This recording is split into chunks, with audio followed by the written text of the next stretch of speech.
terms of, obviously a great start to the year, right? Undefeated. Last 3 games have been very solid, but I've noticed Tom Hawkins hasn't kicked a goal last 3 games. Are you happy with his sort of impact on the game, or do you require him to be more of a scoreboard impact player? Because he seems to be freeing up the game for the forward line a bit, especially for Jeremy.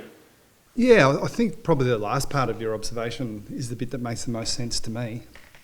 We managed him out of a game a couple of weeks ago, so again, I think it's fun with numbers when you sort of look at or cherry pick 3 games. I think he's had a couple of games where he's kicked bags of 4.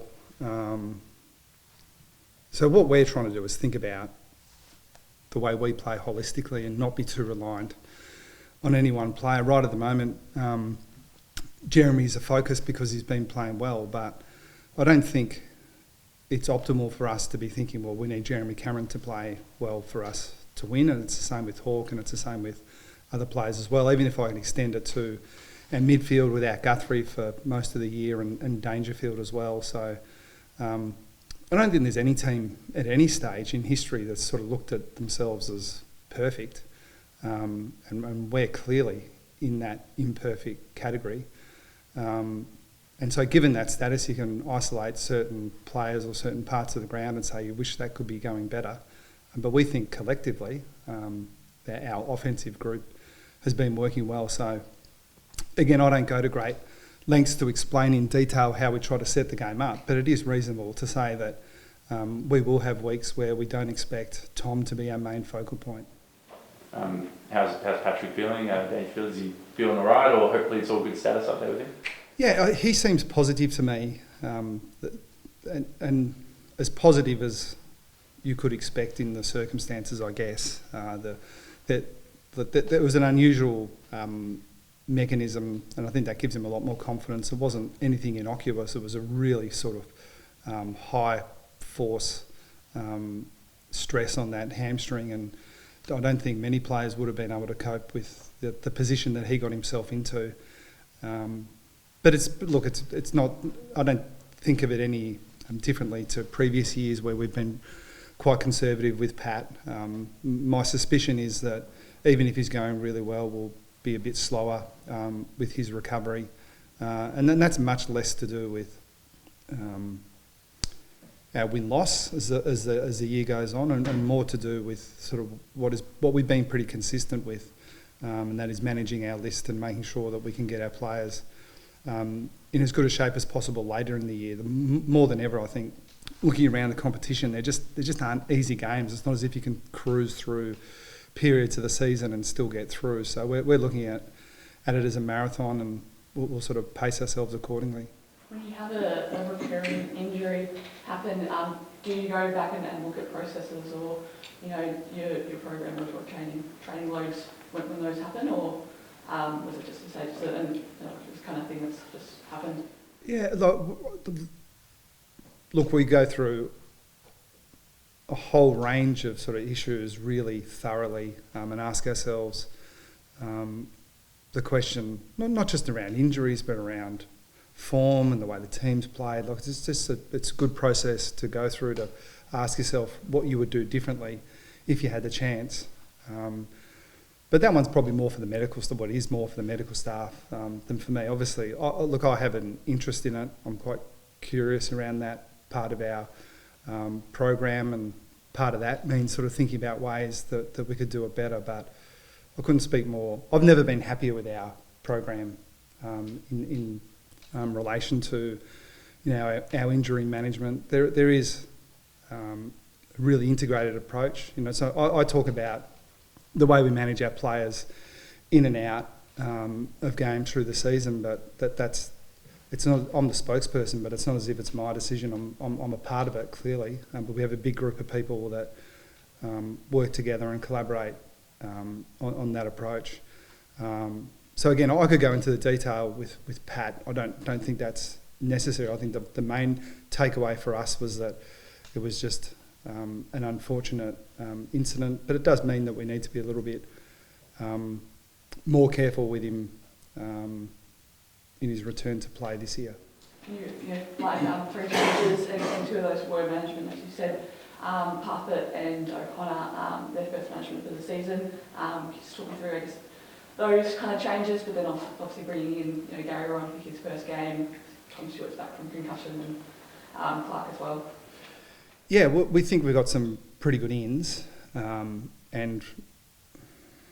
it's exciting to have Gary Rowan back. We did take our time with him. He was ready to play, by all metrics before we played VFL footy, but we held him back and got more training in. He's had maybe a little bit more VFL footy than he would have needed to come back into the AFL team. And so look, I hesitate to say he's really ready because we almost never bring players back where we think they're not quite ready, but we're going to take a risk. But it has been a patient and conservative approach with him, but he's played and trained really well, and we're confident he'll come in and make an impact in our team straight away. Yeah, and the O'Connor Parfitt thing, it's not any different to any of the other players in a similar position who we've been really clear on that it's unlikely they'll just play every week. We were pleased that Jai Clark was able to get a full game in the VFL last week after being the sub a couple of weeks in a row, and as a rule we just don't have any intention of leaving any of those type of guys out for long periods. So it was good that Jai's only missed the week and come back. But as I've mentioned before, it's not perfect. We have some players at VFL level because we have pretty good availability who we'd like to get into the AFL team quickly, but we just haven't been able to this point of the year. Chris, with Mark O'Connor, he's obviously done some run with roles, for want of a better term, the last couple of weeks. Did you consider him for this week potentially for one somebody in Melbourne's midfield? Did that come into your consideration when you're picking the team? Yeah, absolutely it did.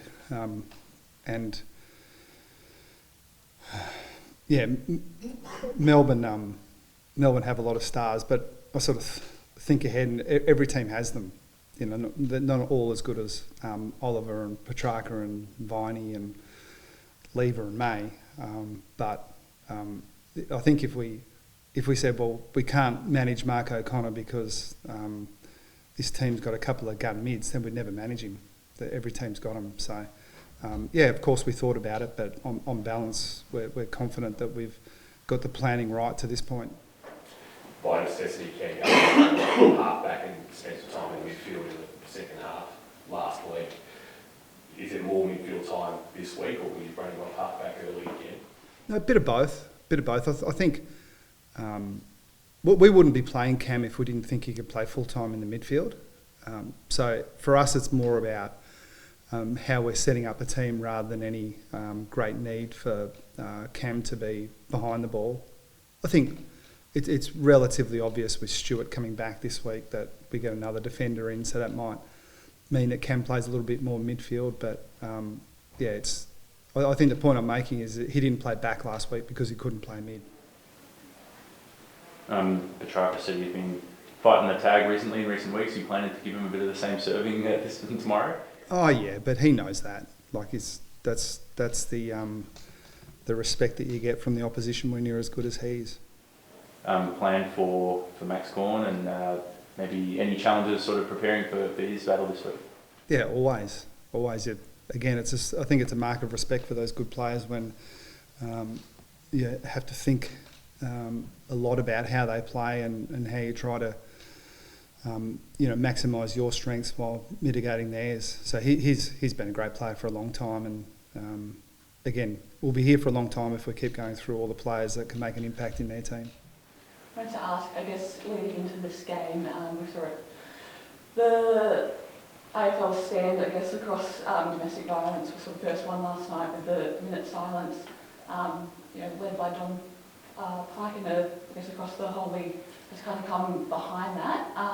Were you guys supportive of that kind of message coming out across this round? And what do you say to the players heading into that kind of moment tomorrow night as well?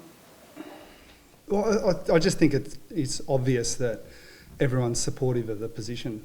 I would hate to think that, the position that we all take on these issues sort of becomes a little bit blurred over time because there are so many issues that the AFL wants to stand for. I think, this one is really obvious and really clear. There's nothing we need to say to our players, to highlight the issue anymore. I think the initiative's good. I think awareness is important. But again, we want to get behind it as much as we can without pretending that we're doing anything more than anyone else in society. I'm not sure that we're better equipped than everyone else in society to make a stand here. Do you feel like that obviously this is potentially maybe the start of something, but like that even more needs to be kind of pushed across the league, or is that the discussion for, I guess, after this round? I don't really feel qualified to talk about it. I'm not exactly sure how the AFL's better qualified than anyone else in society, would be my point. And again, this is such an important issue. I feel, I'd rather listen to the people who have more experience around it than be a spokesperson for it myself.